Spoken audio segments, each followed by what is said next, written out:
welcome back everyone to DIY December Day 12, my series where I show you all of my DIY tips and tricks in a budget-friendly way. For today's tutorial, I'm going to show you guys exactly how I made these personalized drink stirrers from home. I did use my Cricut in order to make these with the print and cut function, so if you want to learn yourself, come and follow along. Now this is what I ended up doing for my wedding. It was my first DIY and I learned my lesson from this. Do not do it this way. It is extremely time consuming and you'll want to pull out all your hair by the end of this. So what you want to do to make this very quick and easy on yourself is make these into stickers. I know incorporating family pets is very popular right now, so if you do go into Canva, they have a huge selection of little stencil drawings that fit my modern vibe. So here is what I made up really quick. And if you don't have a pet, you can always go with the simple initials with the date at the bottom. For this demonstration, I'm just going to do both designs so you can see what they look like, and you could do one on the front and one on the back. Now, once you have your design ready to go, as always, I recommend saving as a PNG, highest resolution with transparent background, and download your image. Once your sticker design is downloaded on your computer, you can go ahead and open up Design Space and upload your image into there. Now, because my sticker is simply a black and white image, it will pick it up pretty well, so I'm just going to go with the simple.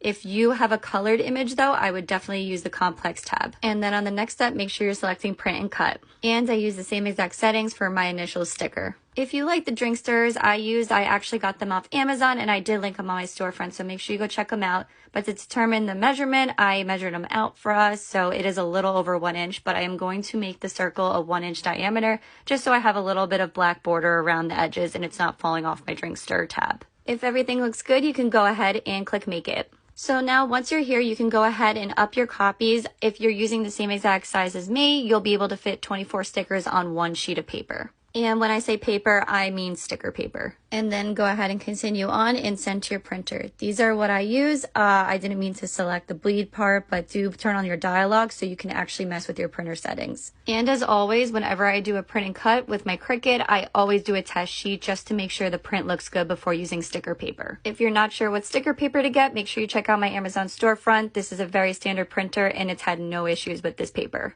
When your sticker paper is good to go, make sure you line it up in the top left of your Cricut mat and then you can go ahead and load it in. And friendly tip, make sure you're pulling your Cricut off the wall if it's against it, especially with all your print and cuts because it needs to scan the entire paper. And make sure you put your setting to paper so it doesn't cut through the entire sheet, just the top part. And then go ahead and let your Cricut cut away.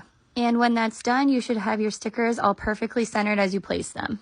If it is intruding on your design, you probably didn't line up your mat right, or you need to go through another alignment test with your Cricut. And now that your task is done, go ahead and dish this off to your husband. I did test this on mine just to make sure he was capable of doing it, and guys, he did succeed, so go ahead and let your husbands do this task. And hopefully without too much complaining, you should get this final result. For more money-saving DIY tips and tricks, make sure you're following along.